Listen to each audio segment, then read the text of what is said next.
Evet, yani bu komisyon 2013-2015 sürecinde de e, İmralı'dan Öcalan'ın önerisi olarak ortaya çıkmıştı, şekillenmişti. Ekim ayında, geçen sene Ekim ayında başlayan sürecin de herhalde yine aynı şekilde Öcalan tarafından talep edilen bir eşik olarak, bir aşama olarak ısrarla üzerinde durulan ve vurgulanan bir unsuru olarak karşımıza çıktı komisyon meselesi. Burada tabii bu ısrarın, bu konudaki vurgunun arka planında bunun bir mantığı vardı.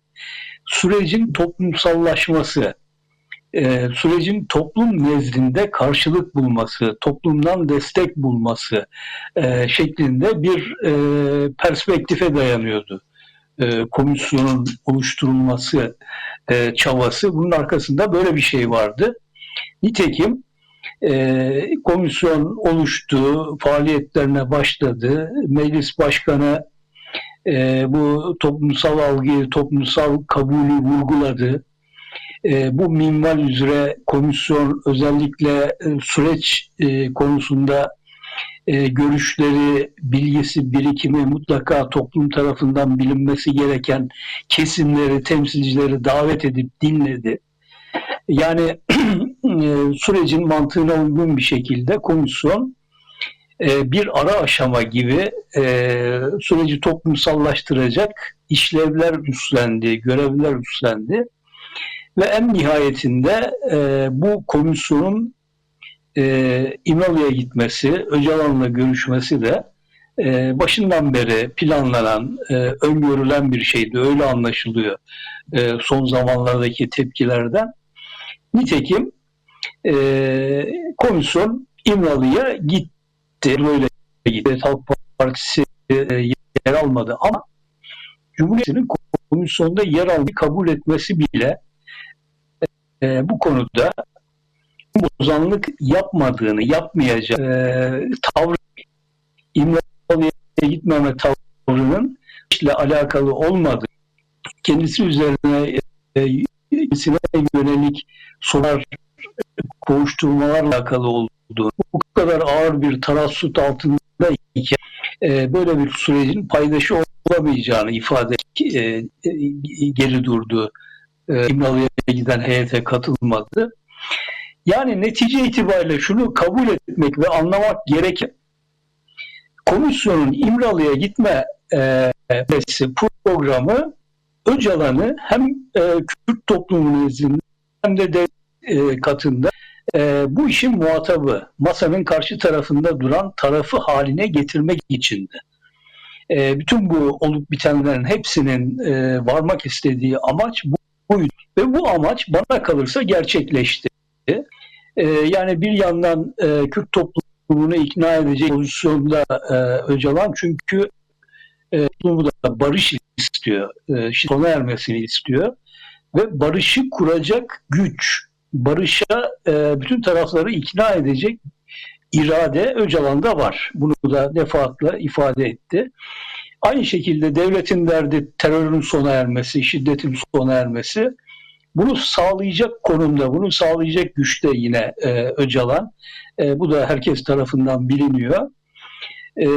Ve bulunduğu konum itibariyle, yani burada bir strateji var. Öcalan tarafından belirlenen strateji var, belli.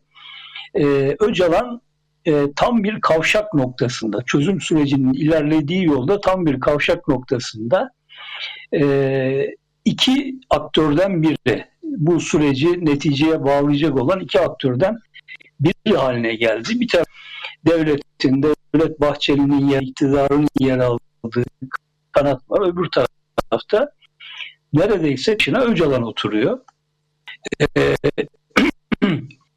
Bugüne kadar gelen işaretlere, bugüne kadar söylediğinde bakılırsa Evet. Öcalan'ın noktasında kaldığı yerde devam edebiliriz.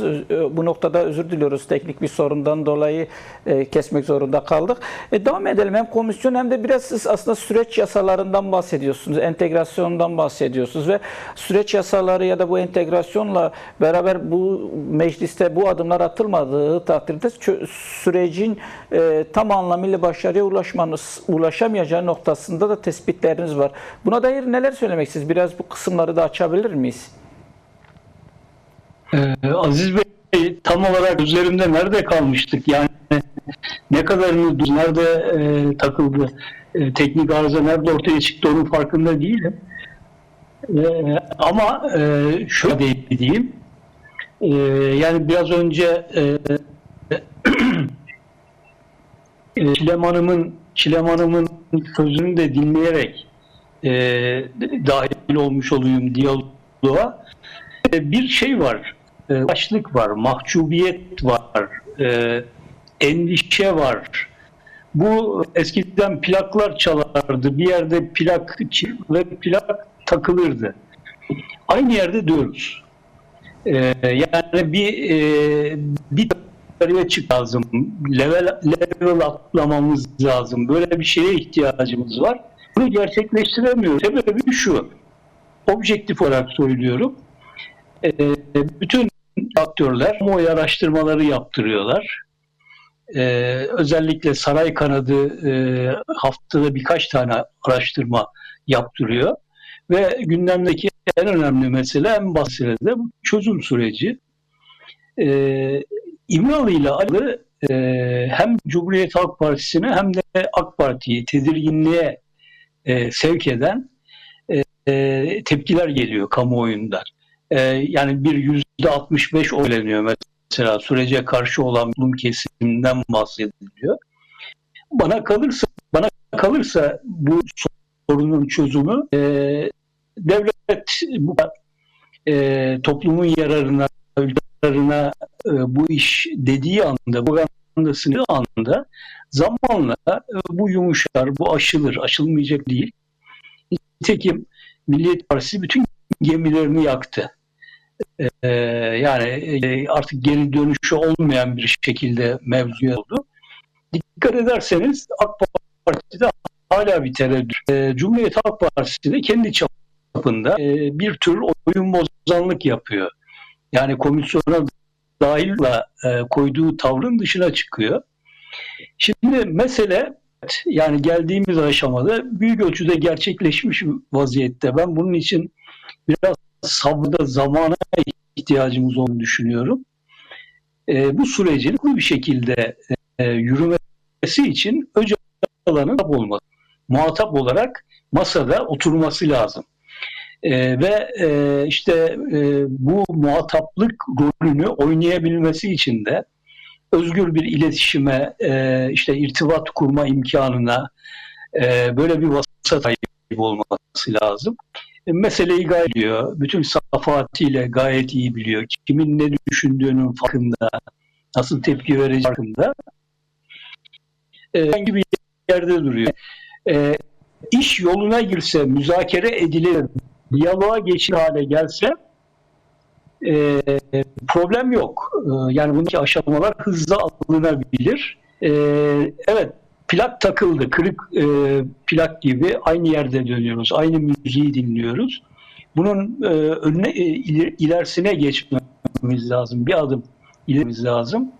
İktidarda bir miktar kıpırdanma görünüyor. Yani bu takılma pozisyonunu, mahcubiyeti, utangaçlığı, kaçak dövüşü aşacak bir kararlılık, irade belirliyor. Fakat hala süreç iki kişi yoluyla devam ediyor. Bir tarafta Öcalan, öbür tarafta da Bahçeli var. İkisinin diyalog şeklinde. Değerli Güney, araya girmek istiyorum tekrar ama şöyle yine teknik bir sorun aynı şekilde yaşıyoruz. Yani şu an sesinizi kesik kesik alıyoruz. Arkadaşlar tekrar ilgilensin, sorunu çözelim. Size tekrar devam edelim. Sizin son söylediğiniz yerden tekrar devam edelim. Olur mu?